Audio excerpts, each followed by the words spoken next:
Bab 916 Seseorang yang pantas dijadikan teman. Saudara Feng, tadi kamu bilang, apa yang akan terjadi jika aku memasuki warisan kematian? Yi Feng menajamkan telinganya, tersenyum pada Feng Lingbei, dan bertanya penuh harap. Dia pasti akan mati. Feng Lingbei merasa tidak nyaman melihat penampilan Yi Feng, dan berkata dengan nada tidak yakin. Ketika Yi Feng mendengar kata-kata, kematian yang pasti, otot-otot di wajahnya berkedut dan dia langsung menunjukkan ekspresi senang. Emma, cara Feng Lingbei berbicara sangat menenangkan. Ini langsung menghilangkan semua kekesalan yang ditimbulkannya terhadap lelaki tua itu. Saudara Feng, saya merasa sudah lama mengenalmu, dan meskipun kita belum pernah berbincang secara mendalam, sekilas saya bisa tahu bahwa kamu adalah seseorang yang bisa diajak berteman. Kamu memang salah satu talenta muda Pulau Feng Yue, dan prestasimu di masa depan tidak terbatas. Yi Feng dengan antusias memegang tangan Feng Lingbei dan berkata dengan tulus.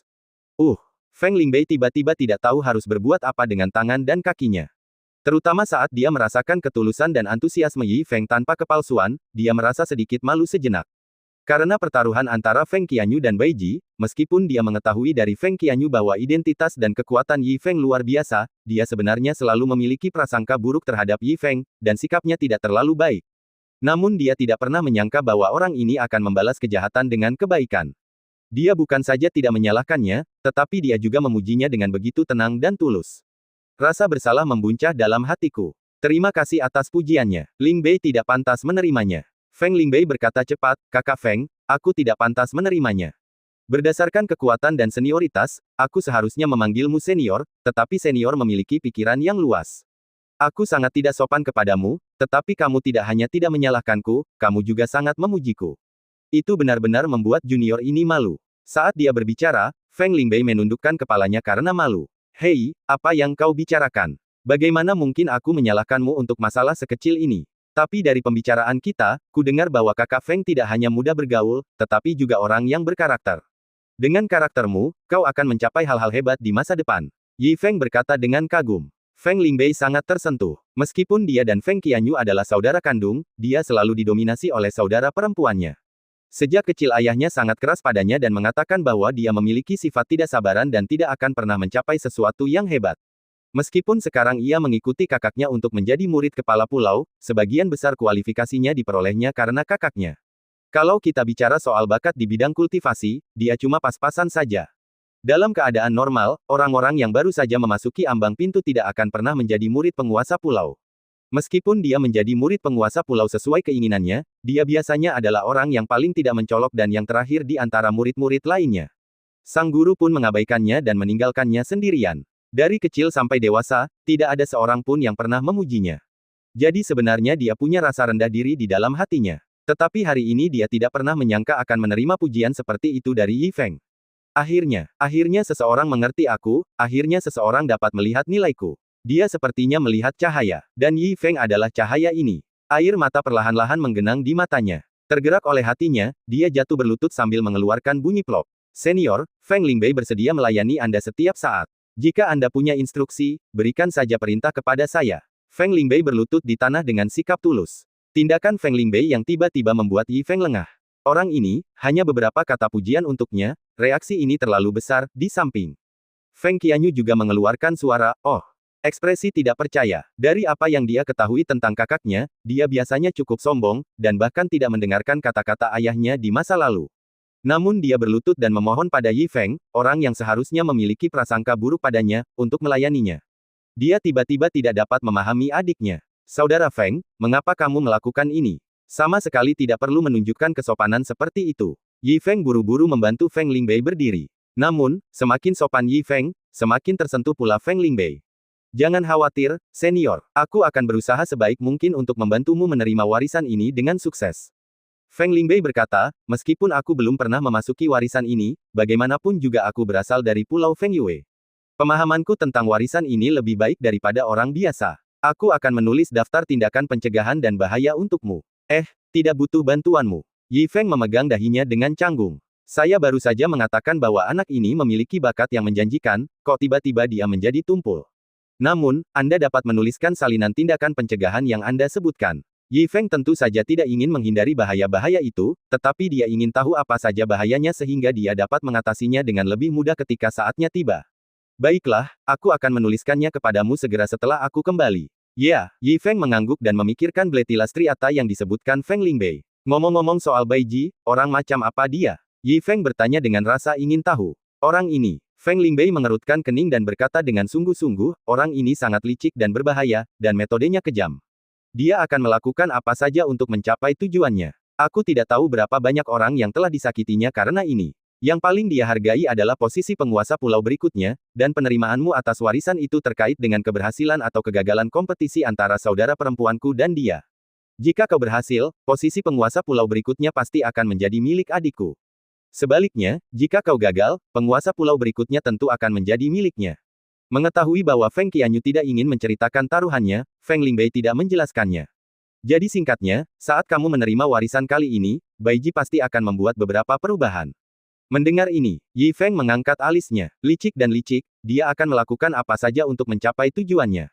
Eceng gondok putih ini kedengarannya seperti benda kecil yang sangat lucu. Terlebih lagi, masalah yang terlibat begitu besar, menyangkut posisi penguasa pulau berikutnya, jadi seperti yang dikatakan Feng Lingbei, tidak ada alasan bagi Baiji untuk tidak mengambil tindakan. Gelombang ini stabil, sangat. Adapun fakta bahwa kegagalannya akan menyebabkan Feng Qianyu kehilangan posisi sebagai penguasa pulau berikutnya. Dia hanya bisa bertahan dengannya untuk waktu yang singkat. Setelah aku memasuki nirwana dan kembali sebagai makhluk abadi, aku akan mengangkatnya sebagai penguasa alam surgawi. Ada pula Feng Lingbei, dia orang yang dapat dipercaya dan bicaranya sangat baik. Akan lebih baik untuk mengangkatnya sebagai wakil penguasa domain jika saatnya tiba, tentu. Baiji, si pria kecil nan lucu yang suka menolong, juga akan diberi hadiah saat waktunya tiba. Karena dia sangat suka menolong orang lain, lemparkan saja dia ke alam iblis dan biarkan dia menjadi kepala pelayan yang melenyapkan iblis bagi umat manusia. Di bawah fantasi indah Yi Feng, hari untuk memasuki warisan kematian akhirnya tiba. Di hutan jauh di dalam Pulau Feng Yue, semua pejabat tinggi Pulau Feng Yue berkumpul di sini. Dan di hadapan mereka pun berdiri sebuah altar yang megah. Altar itu ditutupi ukiran-ukiran yang rapat, begitu kaburnya sehingga tak seorang pun dapat mengenalinya, tetapi tampaknya sangat tua. Bagian atas. Selain para pemimpin puncak yang dipimpin oleh Suzu, pemilik Pulau Feng Yue, berdiri di sebelah kiri adalah dua saudara perempuan dari keluarga Feng. Di sebelah kanan, berdiri Baiji dengan seringai di wajahnya. Feng Qianyu, ingat apa yang kamu katakan beberapa hari yang lalu. Baiji tertawa dingin. Bab 917 Gerbang Kematian Feng Qianyu tampak sangat muram. Meskipun Yi Feng dapat menangkap ikan arwana dan memiliki kekuatan yang luar biasa, jauh di lubuk hatinya, dia tidak terlalu percaya pada Yi Feng. Bukannya aku tidak percaya pada Yi Feng, hanya saja warisan kematian terlalu aneh. Selama berabad-abad, banyak sekali guru-guru kuat yang meninggal di sini. Tentu saja aku ingat apa yang kukatakan. Namun meski begitu, momentumnya tidak bisa lemah, Feng Qianyu mengangkat kepalanya sedikit dan menjawab. Baiklah, tapi ingat apa yang kamu katakan. Wajah Baiji penuh kegembiraan. Dia berbalik dan menatap Suzu di sampingnya, lalu berkata, Guru, Anda sudah mendengar semuanya. Jika kakak muda Feng tidak mengakuinya, saya harap Anda dapat membantu saya membuat keputusan. Suzu melirik Feng Qianyu, terdiam beberapa saat, dan akhirnya mengangguk. Feng Qianyu merasa sedikit kesakitan saat melihat Suzu menyetujuinya. Meskipun dialah yang bertaruh, jika Suzu setuju dari awal, dia tidak perlu sampai sejauh ini. Saya tidak bisa menyalahkan siapapun, tetapi keluhan di hati saya tidak dapat dihilangkan. Bagaimanapun, Suzu masih lebih memilih Baiji. Lagi pula, tidak perlu membuat keputusan apapun pada saat ini. Dengan begitu banyak orang yang bertaruh, apakah ada kekhawatiran bahwa Feng Qianyu tidak akan memenuhi janjinya pada akhirnya? Lagi pula, itu juga merupakan bentuk kurangnya kepercayaan padanya. Kalau saja mendiang ayahnya tidak memberikan sumbangsi besar bagi Pulau Feng Yue, ditambah lagi masih banyak tetua di pulau itu yang mendukungnya, ditambah lagi Suzu masih menaruh hormat kepada mereka, aku khawatir jabatan sebagai pemilik pulau berikutnya sudah menjadi milik Baiji. Hahaha, ayo kita susun formasinya. Wajah Baiji tampak sangat gembira. Saat dia selesai berbicara, dia melirik Yi Feng yang sedang duduk bersila di tengah altar. Penampilan itu, rasanya seperti melihat orang yang sudah mati. Bagus. Yi Feng sangat menyukai penampilan Baiji. Di bawah desakan Feng Yuezong dan yang lainnya, altar itu bersinar terang, dan rune rumit di altar itu tampak menjadi hidup, terbang tinggi di atas kepala Yi Feng, segera. Cahaya langsung menyelimuti Yi Feng. Mata Yi Feng sepenuhnya dipenuhi kabut. Rasa pusing pun menjalar ke sekujur tubuhku. Ketika dia mendapatkan kembali penglihatannya, dia telah tiba di dunia yang benar-benar baru. Dia memutar cincin antariksanya dan memeriksa makanan kering di dalamnya. Setelah kematiannya, dia tidak tahu berapa lama waktu yang dibutuhkan untuk memasuki nirwana. Mungkinkah untuk bertindak selama proses nirwana? Apakah sama seperti saat ini, di mana kita masih belum bisa menjalankan ibadah puasa? Jadi dendeng sapi dan makanan kering masih sangat diperlukan. Setelah memastikan semuanya sudah lengkap, ia mulai mengamati dunia di hadapannya. Dia berada di lorong yang lebarnya beberapa kaki. Ada 2 pintu di depannya. Di dalam pintu gelap gulita, dan tak terlihat ujungnya. Pada kepala pintu, salah satu kepala pintu diukir dengan kata besar, kematian, dan kepala pintu lainnya diukir dengan kata, hidup. Gerbang kehidupan, gerbang kematian. Menurut pengantar Feng Lingbei, tempat ini belum mencapai inti warisan yang sebenarnya, tetapi hanya di pinggiran saja. Oleh karena itu, untuk mengetahui misteri warisan ini, Pulau Feng Yue pernah mengirim sejumlah besar murid untuk menjelajah. Dan semua murid yang memasuki gerbang kematian menghilang tanpa jejak. Jadi ini adalah informasi pertama yang diberikan Feng Lingbei kepadanya. Anda harus memasuki gerbang kehidupan. Feng Lingbei sungguh gadis kecil yang imut. Yi Feng mengangkat sudut mulutnya. Dia bersikeras memasuki gerbang kematian. Yi Feng melangkah masuk dengan berani. Waktu berlalu dengan lambat. Di lorong buntu ini, Yi Feng tidak tahu seberapa jauh dia telah berjalan, dia hanya tahu bahwa dia telah makan lebih dari 10 kali sepanjang jalan.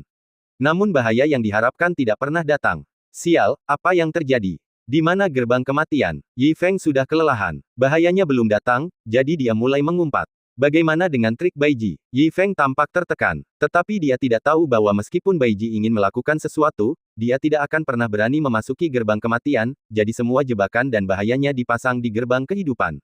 Lagi pula, siapakah yang mengira Yi Feng akan berjalan menuju pintu kematian? Perangkap yang kupasang sama sekali tidak berguna, dan aku tidak tahu bagaimana ekspresi Baiji. Akhirnya, ujung koridor, akhirnya melihat cahaya. Saat kami mendekat, gelombang panas menyengat menghantam kami dan suhu di dalam ruangan meningkat dengan cepat. Saat Yi Feng akhirnya keluar dari lorong itu, dunia baru muncul di depan matanya. Ini adalah dunia magma. Ada magma yang bergulir kemana-mana di bawahnya, seperti air laut, menciptakan gelombang panas. Di atas lahar, ada jembatan kayu goyang yang dihubungkan oleh 2 rantai besi. Ini adalah satu-satunya jalan. Yi Feng melangkah ke jembatan papan tunggal tanpa berpikir. Informasi yang diberikan Feng Lingbei kepadanya tidak lagi diperlukan. Lagi pula, informasi Feng Lingbei hanya berisi beberapa hal setelah gerbang kehidupan.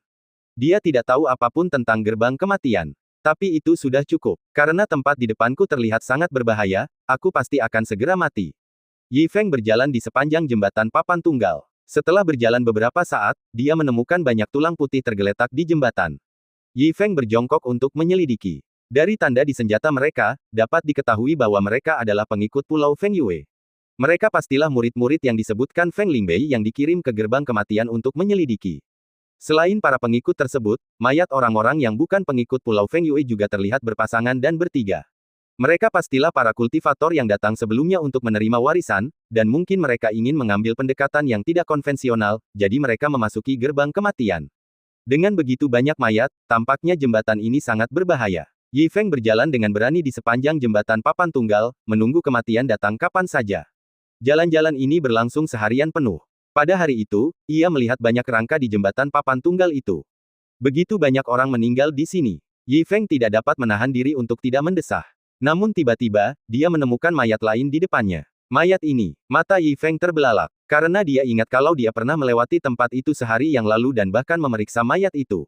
Benar saja, dia menemukan jejak yang telah diperiksanya. Tembok berhantu, lingkaran. Yi Feng menggosok hidungnya. Aku tidak takut dalam hatiku, tetapi aku bingung mengapa aku berjalan sejauh ini dan tidak menemui bahaya apapun. Berpikir untuk mencoba lagi, saya berjalan kaki selama 1 hari lagi.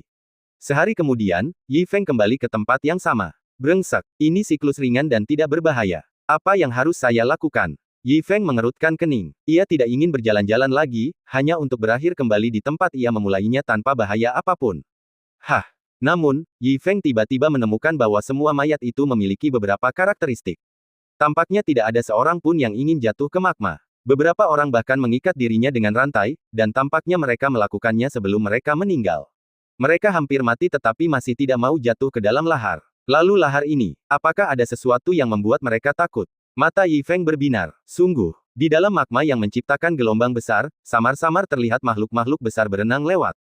Kadang-kadang mereka menjulurkan kepalanya, membuka mulutnya lebar-lebar, dan mengeluarkan napas yang menakutkan. Yi Feng mengerti. Bagi sebagian besar praktisi, kematian mungkin tidak menakutkan, tetapi yang menakutkan adalah setelah mati, mereka akan menjadi makanan bagi monster dan bahkan seluruh mayatnya tidak dapat diawetkan. Tetapi Yi Feng mengalami orgasme. Bukannya dia tidak pernah berpikir untuk melompat ke lava sebelumnya, tapi dia tidak yakin apakah lava itu bisa membunuhnya. Jangan melompat, Anda tidak akan mati, tetapi akan tidak nyaman jika terbakar dan tidak bisa keluar. Tapi sekarang ada monster di magma, situasinya berbeda. Meskipun itu akan menjadi tumpukan kotoran. Tapi kalau kamu bisa mencapai keabadian dengan mengorbankan menjadi orang menyebalkan, maka itu sepadan. Yi Feng melompat turun tanpa ragu-ragu. Dengan bunyi plop, ia tenggelam langsung ke magma. Bab 918 Hati Seorang Pria Pemberani. Dan saat Yi Feng melompat ke lahar, tubuh jiwa muncul di atas magma. Orang-orang di dunia ini bodoh.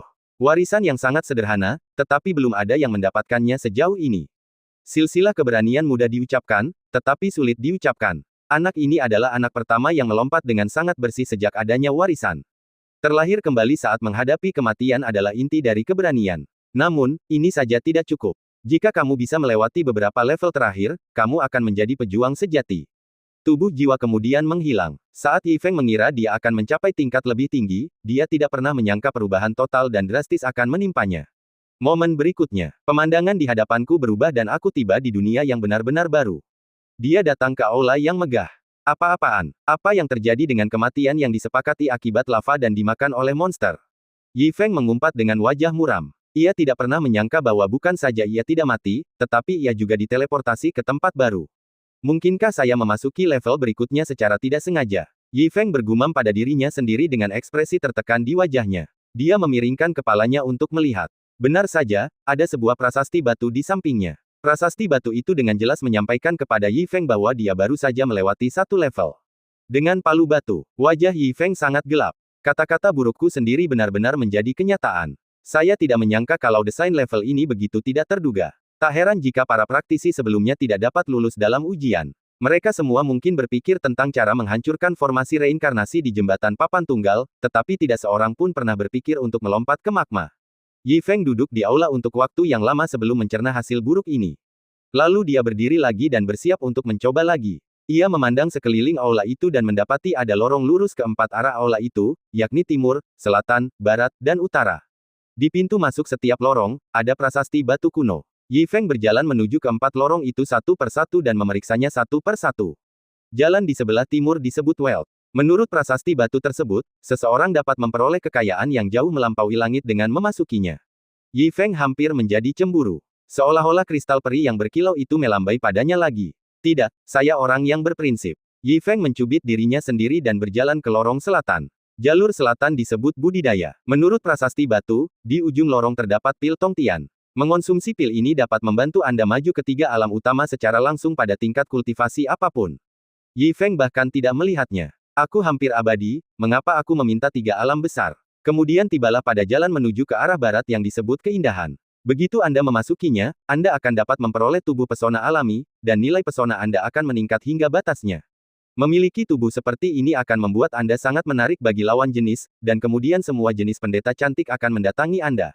Hal ini bagus. Bahkan jika aku abadi, tidak ada gunanya memiliki tubuh ini. Yi Feng menyentuh hidungnya. Tapi mari kita lihat pintu terakhir. Yi Feng kemudian berjalan menuju gerbang utara. Gerbang utara menyebutnya keberangkatan. Seperti tersirat dari namanya, Anda dapat keluar langsung melalui pintu ini tanpa membawa apapun. Setelah memahami keempat pintu, Yi Feng berdiri di sana dan berpikir keras. Dia tahu bahwa dia telah mencapai titik kritis lagi. Jika dia membuat pilihan yang tepat, dia akan menjadi luar biasa. Pilihan yang salah, haha. Keempat saluran tersebut secara garis besar dibagi menjadi dua kategori. 3 gerbang di timur, selatan dan barat bertipe sama. Kekayaan, kekuatan dan kecantikan semuanya merupakan keinginan manusia. Dan pintu keluar terakhirnya unik. Yi Feng menunjuk dagunya. Holmes langsung online. Siapapun yang memiliki mata tajam dapat melihat bahwa 3 pintu kekayaan, kekuasaan, dan kecantikan itu berbahaya pada pandangan pertama, sehingga orang biasa pasti tidak akan cukup bodoh untuk mendobrak pintu-pintu ini secara langsung. Mampu mengabaikan godaan kekayaan, kekuasaan, dan kecantikan serta berjalan langsung melewati pintu itu lebih seperti jalan menuju tingkat berikutnya. Jadi orang normal pasti akan memilih meninggalkan jalan ini. Tetapi Yi Feng, yang lulus tingkat jembatan papan tunggal, memahami sifat penantang ini dan bahwa dia tidak bermain sesuai aturan. Apa yang tampak seperti jalan yang jelas seringkali merupakan jalan buntu, sedangkan apa yang tidak tampak seperti jalan yang jelas sebenarnya adalah jalan yang terang. Oleh karena itu, jika orang normal memilih meninggalkan jalan ini, ia pasti akan berakhir dalam masalah. Sebaliknya, kekayaan, kekuatan dan kecantikan mungkin merupakan warisan yang sebenarnya. Tapi bukankah ini yang diinginkan Yi Feng? Yi Feng merasa bahwa dirinya sangat cerdas, dan matanya bersinar saat dia melihat jalan menuju keberangkatannya. Ini jalan buntu baginya. Itu juga jalannya menuju keabadian. Dia masuk tanpa ragu-ragu. Wajahnya penuh dengan antisipasi kematian, tetapi saat berikutnya, dia lulus ujian, karena dia berada di lingkungan baru. Prasasti batu di sebelahnya memberitahunya bahwa ia telah melewati tingkat keinginan. Persetan. Yi Feng ingin menangis tetapi tidak ada air mata. Brengsek. Awalnya ia mengira penyusup itu ada di lantai 2, tetapi ternyata dia ada di lantai 3. Namun, dia tidak pernah menyangka bahwa penantangnya ada di lantai 4 dan memberinya kejutan lagi. Dia seakan-akan mendengar penantang itu berkata kepadanya dengan nada sinis, "Hei, level keinginan sangatlah sederhana, tolak saja keinginan itu dan Anda akan melewatinya, itu hanya menyenangkan." Sayangnya, menjadi terlalu pintar bisa jadi bumerang. Yi Feng tampak kesal. Keberuntungan macam apa yang saya miliki? Hanya ada 1 dari 4 jalan, dan dia memilihnya. Kemungkinannya 25%, itu luar biasa. Yi Feng, kau telah menjadi penerus keluarga petani bunga sejak kecil, seorang pelopor muda bersyal merah yang hebat. Pantang menyerah selalu menjadi motomu. Kau tidak boleh menyerah hanya karena kemunduran kecil. Yi Feng menyemangati dirinya sendiri, menarik napas dalam-dalam, menekan suasana hatinya yang tertekan, dan mengamati lingkungan sekitarnya lagi. Dia tiba di suatu tempat yang dikelilingi kabut. Di bawah kabut putih yang mengambang, tempat itu tampak bagaikan negeri dongeng. Dan di depan kami, ada sungai di langit. Seluruh Bima Sakti tenang dan mulus, tetapi memberi orang perasaan samar akan adanya bahaya yang mengintai di semua sisi. Diselimuti kabut, ia tampak seperti sumber air panas besar, yang mengeluarkan uap panas samar. Dan benda itu berdiri di depan Yi Feng. Ada 16 jembatan. Seperti sebelumnya, ada prasasti batu yang didirikan di setiap jembatan, yang memperkenalkan tempat yang dituju setiap jembatan. Yi Feng berdiri di ujung jembatan dengan wajah cemberut. Ekspresinya sungguh serius. Dia telah menghubungkan 2 level. Jika dia membuat kesalahan lagi kali ini, dia akan benar-benar menjadi pewaris pertama warisan kematian sepanjang masa. Ketika Yi Feng berdiri di ujung jembatan, jiwa yang sebelumnya muncul di kubah dan menatap Yi Feng. Dia memiliki hati seorang pemberani dan dapat menahan godaan uang, kecantikan, dan kekuatan untuk sampai ke sini. Dia benar-benar berbakat. Tetapi level ini tidak semudah level sebelumnya. Dia menatap Yi Feng dengan penuh minat. Tingkat ini, dia tidak optimis terhadap Yi Feng. Karena sangat sulit untuk melewati aturan level ini. Sebenarnya, warisan kematian telah dibuka sejak lama, dan banyak sekali master yang datang untuk menerima warisan tersebut, termasuk banyak master dan raksasa berbakat. Seiring bertambahnya jumlah orang, ternyata Yi Feng bukan satu-satunya yang berhasil melewati level ini. Tampaknya semua orang akan gagal pada tahap ini. Bab 918 hidup tidak ada artinya. Pada saat ini, Yi Feng yang memejamkan matanya karena berpikir keras, membuka matanya. Jika tebakannya benar, di antara ke-16 jembatan ini, seharusnya hanya 1 yang bisa dilewati. 15 jembatan lainnya seharusnya buntu. Lagi pula, untuk warisan kuno seperti itu, yang juga dikenal sebagai kematian, tidak mengherankan jika ada aturan seperti itu. Dan hanya ada 1 warisan. Agar tidak terpengaruh oleh pembuat level, dan juga takut kepintarannya bisa menjadi bumerang, rencana Yi Feng saat ini adalah memilih jembatan secara acak dan berjalan melewatinya. Tidak melihat ke arah prasasti sialan itu, atau kemana ia mengarah. Pilih saja secara acak dan pergi kemanapun yang Anda pilih. Dia hanya tidak mempercayainya. Dalam suatu pilihan buta di antara 16 pilihan dari 15, dapatkah dia tetap memilih satu-satunya cara untuk bertahan hidup? Dia hanya mengangkat jarinya dan mulai menggumamkan sesuatu. Klik, klik, klik, klik mata banteng, bunga mata banteng, 1 terong dan 2 melon besar. Mereka yang punya uang dapat membelinya dan memakannya. Mereka yang tidak punya uang dapat mengambilnya. Tidak, ini dia. Yi Feng langsung memilih jembatan secara membabi buta, dan berjalan menaikinya tanpa mempedulikan hal lain. Adegan ini, jiwa-jiwa di langit tercengang. Dia menatap dengan mata terbuka lebar, seluruh tubuhnya gemetar karena kegembiraan. Hati seorang pahlawan, anak ini memiliki hati pahlawan sejati. Pada level ini, setiap jembatan sebenarnya adalah jalan buntu. Hanya mereka yang menantang tantanganlah yang memiliki hati seorang pemberani. Tak peduli berapa banyak jalan yang ada di hadapan kita, berapa banyak pilihan yang ada, kemana jalan itu mengarah, dan apa saja pilihannya, semuanya harus dilakukan sesuai dengan hati nurani. Hanya dengan melangkah maju dengan berani seseorang dapat bertahan hidup dari situasi putus asa dan mengubah bahaya menjadi keselamatan. Jadi, ke-16 jembatan itu semuanya jalan buntu, tetapi di saat yang sama semuanya adalah jalan menuju kehidupan. Awalnya, tubuh jiwa tidak memiliki banyak keyakinan bahwa Yi Feng dapat melewati level ini. Lagi pula, selama bertahun-tahun, ada lebih dari 1 atau 2 praktisi yang telah melewati level ini dan membuatnya merasa penuh harapan, tetapi mereka semua berhenti di situ. Tetapi saya tidak pernah menyangka akan muncul orang sukses hari ini. Dan itu berakhir dalam hitungan detik. Air mata kegembiraan hampir menetes di matanya. Tetapi pada saat ini Yi Feng tidak berdaya. Saya merasa tidak mempunyai keinginan untuk hidup dan hanya duduk di sana seperti mayat berjalan. Saya sangat miskin di kehidupan saya sebelumnya. Dari lotre olahraga hingga kartu gosok, dari kartu gosok hingga mesin slot, saya tidak pernah menang $5. Sekarang aku dipilih oleh ibumu, salah satu dari 16 anakmu. Ya Tuhan, apakah kamu bercanda? Pada saat ini, Yi Feng akhirnya mengerti apa artinya tipuan takdir. Aku hanya ingin mati. Mengapa begitu sulit? Yi Feng mengeluarkan dendeng sapi dari cincin penyimpanan dan mulai mengunyahnya sambil mengeluh. Setelah makan dan minum, ada tekad di matanya. Tidak, aku tidak bisa menyerah. Sebelumnya saya hanya kurang beruntung. Melihat situasi saat ini, seharusnya akan ada lebih banyak level yang akan datang, dan level-level tersebut akan lebih sulit dari sebelumnya. Keberuntunganku tidak akan bertahan selamanya, jadi lain kali aku pasti akan mati. Harapan muncul kembali di mata Yi Feng. Holmes online lagi. Dia percaya bahwa dia dapat menemukan cara untuk mati dengan menggunakan mekanisme dan taktik. Tepat ketika Yi Feng menyemangati dirinya dan kembali bersemangat, sebuah suara ringan terdengar. Halo, teman muda. Suara itu membuat Yi Feng takut. Ketika aku menengokkan kepalaku, kulihat ada sesosok jiwa muncul di sampingku tanpa aku sadari. Dia adalah seorang lelaki tua, berpakaian linen, dan berwajah ramah. Dia berbicara dengan suara sangat lembut tadi, seolah-olah dia takut membuat Yi Feng takut.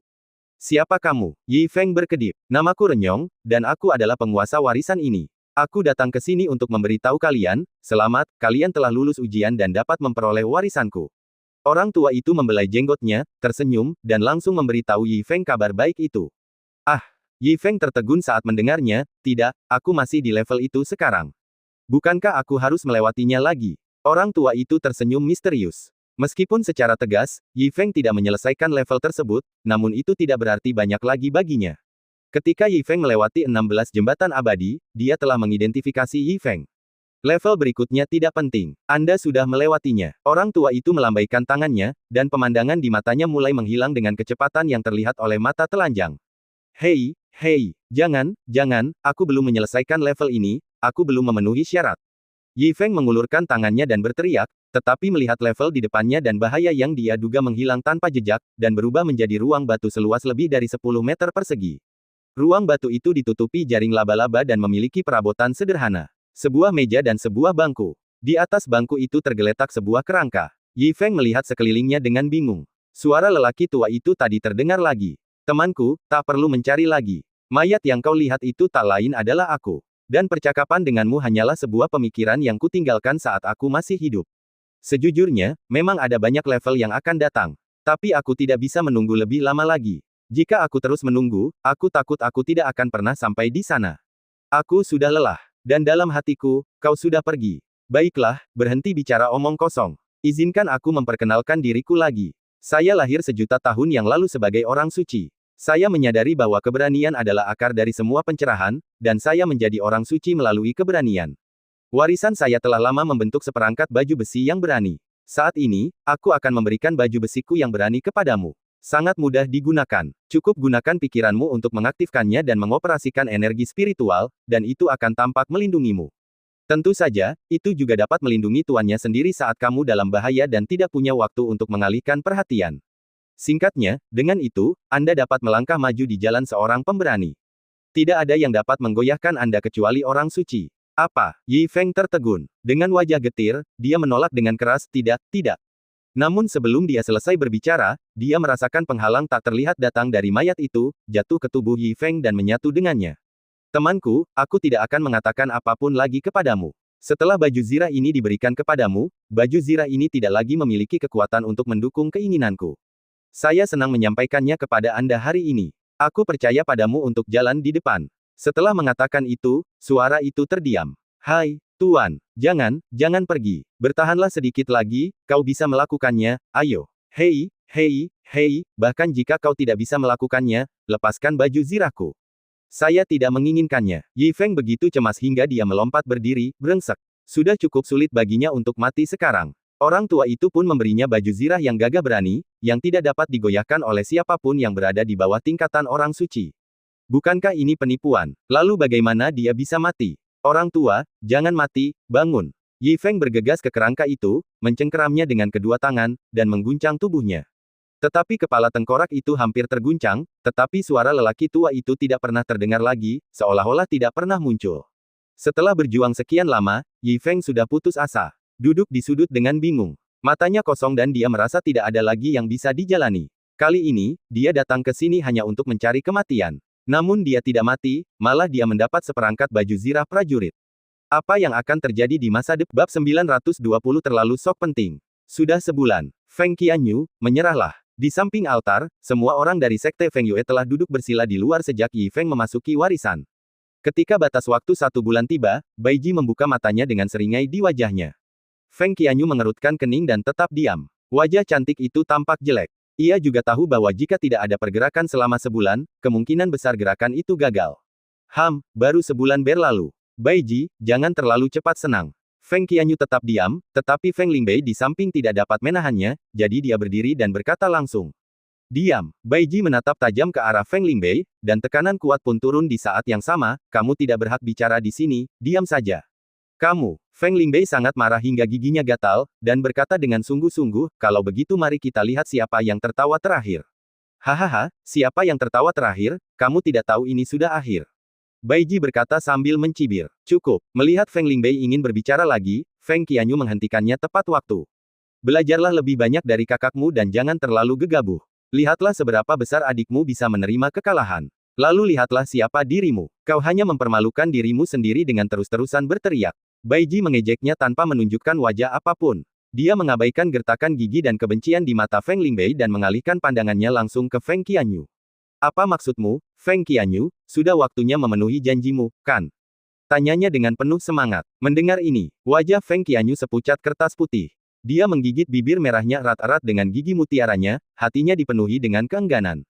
Menjadi penguasa pulau berikutnya adalah satu-satunya keinginan ayahnya sebelum kematiannya. Apakah benar-benar tidak ada peluang sama sekali? Ada apa, Feng Qianyu? Apakah kamu ingin membatalkan kontrak? Melihat Feng Qianyu terdiam cukup lama, Bai Ji pun mendesaknya, kamu harus mengerti bahwa kata-kata itu kamu ucapkan sendiri sebelumnya, tidak ada yang memaksamu, dan kamu mengucapkannya di menara Feng Yue di hadapan gurumu dan banyak petinggi sekte Feng Yue. Tekanan Bai Ji membuat Feng Qianyu menggigit semakin erat. Namun dalam hatiku aku juga tahu bahwa betapapun enggannya aku, kata-kata yang sudah terucap ibarat air yang tertumpah, tidak ada kemungkinan untuk ditarik kembali. Dia menarik napas dalam-dalam dan bersiap menyerah dalam pertarungan memperebutkan posisi pemilik pulau berikutnya. Namun sebelum ia sempat membuka mulut, tiba-tiba terjadi pergerakan di altar yang sunyi selama sebulan. Tiba-tiba, cahaya keemasan menyebar, menyebabkan gelombang fluktuasi aneh. Merasakan gerakan itu, Feng Qianyu tiba-tiba berbalik. Pada saat yang sama, orang-orang lain yang hadir juga membuka mata mereka, berdiri cepat, tampak tidak percaya, dan melemparkan pandangan mereka ke sana. Adapun Bai Ji, wajah penuh kepuasan itu tiba-tiba berubah kusam, penuh ketidakpercayaan. Tidak mungkin, sama sekali tidak mungkin. Dia bergumam cepat, matanya menatap altar seperti mata sapi, tidak bergerak. Getaran di altar itu semakin membesar dan cahaya keemasan yang mekar pun semakin terang benderang, bagaikan bunga teratai emas. Ketika mata semua orang menyesuaikan diri dengan cahaya, mereka menemukan sosok manusia muncul samar-samar dalam cahaya keemasan. Melihat sosok itu, semua orang yang hadir terkesiap, ekspresi mereka dipenuhi keterkejutan. Feng Qianyu bahkan menutupi bibir merahnya dengan tangannya. Terutama ketika dia melihat adegan ini lagi di bawah paksaan Bai Ji, emosinya menjadi sulit dikendalikan dan air mata tiba-tiba mengalir di wajahnya. Pada saat yang sama, kemunculan sosok itu juga menghancurkan sedikit keberuntungan terakhir Bai Ji. Ini merupakan hal terakhir yang membuat orang tidak sanggup lagi menahannya. Dia terhuyung mundur beberapa langkah, menjadi sangat tertekan. Orang di altar itu tidak lain adalah Yi Feng. Ketika cahaya memudar dan altar kembali tenang, Yi Feng perlahan berjalan keluar dari altar. Feng Lingbei dan Feng Qianyu, kakak beradik, adalah orang pertama yang maju. Orang-orang dari Pulau Feng Yue, yang awalnya tidak banyak berhubungan dengan Yi Feng, mengikuti dari dekat dan pergi untuk menyambutnya. Tetapi sebelum mereka bisa mengatakan apa-apa, semua orang menyadari bahwa ekspresi Yi Feng tidak benar. Dia menundukkan kepalanya dan tampak muram. Tanpa mengucapkan sepatah kata pun. Jelas sekali rendah. Jantung Feng Qianyu berdebar kencang saat dia menyadari ekspresi Yi Feng. Feng Lingbei yang ada di sampingnya juga langsung menutup mulutnya dan raut wajahnya langsung berubah jelek. Namun Bai Ji yang tampak putus asa di sampingnya melotot. Ekspresi puas di wajahnya muncul kembali. Hahaha, siapa bilang kembali dari suatu warisan berarti Anda telah berhasil mewarisi warisan tersebut? Tidak mungkinkah mereka dapat menjadi seperti para pengikut yang diutus dahulu, melakukan perjalanan melalui gerbang luar warisan dan kemudian kembali lagi? Jika demikian, hal itu tidak mempengaruhi hasil. Feng Qianyu masih harus secara sukarela menyerahkan posisi penguasa pulau berikutnya. Paling banter, itulah perbedaan antara hidup dan mati Yi Feng. Dia tidak peduli apakah Yi Feng hidup atau mati. Apa yang sebenarnya ia pedulikan adalah posisi penguasa pulau berikutnya. Feng Qianyu menggertakkan giginya dan mengepalkan tangannya erat-erat. Suasana hatiku tiba-tiba berubah buruk. Dilihat dari ekspresi Yi Feng, meskipun dia sudah tahu hasilnya, dia masih ingin bertanya secara langsung apapun yang terjadi. Jadi, senior, warisan. Feng Qianyu bertanya dengan suara rendah. Sayang, pertanyaannya disambut dengan desahan dari Yi Feng. Sungguh, gagal. Feng Qianyu menundukkan kepalanya karena kecewa. Namun, sesaat kemudian, suara Yi Feng terdengar lagi, berhasil. Feng Qianyu yang baru saja menundukkan kepalanya, terdiam sejenak, lalu mengangkat kepalanya lagi, menatap Yi Feng dengan tatapan kosong, di samping. Bai Ji, yang ekspresi puasnya kembali, mengerjapkan matanya dan kembali linglung, tampak benar-benar tercengang. Su Zhu dan orang lain di sampingnya juga membeku. Senior, apakah Anda mengatakan bahwa Anda telah berhasil mewarisi warisan? Feng Qianyu tersadar dan bertanya dengan tidak percaya. Ya, aduh. Yi Feng menghela nafas lagi. Sukses, sukses. Feng Qianyu sesaat tidak dapat mempercayai apa yang didengarnya dan berbicara dengan linglung. Dipenuhi dengan rasa terkejut, dia kembali menangis bahagia. Suasana hatinya hari ini sungguh campur aduk antara suka dan duka, kadang surgawi, kadang duniawi. Senior, selamat, selamat. Senior, Anda sangat hebat. Warisan kematian yang telah diwariskan di Pulau Feng Yue sejak pembentukannya akhirnya diwariskan kepada seseorang. Untuk sesaat, semua orang di Pulau Feng Yue, termasuk Su Zhu, yang telah pulih dari keterkejutannya, mulai memberi selamat kepada Yi Feng. Namun aku mengeluh dalam hatiku, mengapa engkau berkeluh kesah padahal engkau telah berhasil? Anda membuat mereka berpikir Anda gagal. Ini sungguh terlalu dibuat-buat.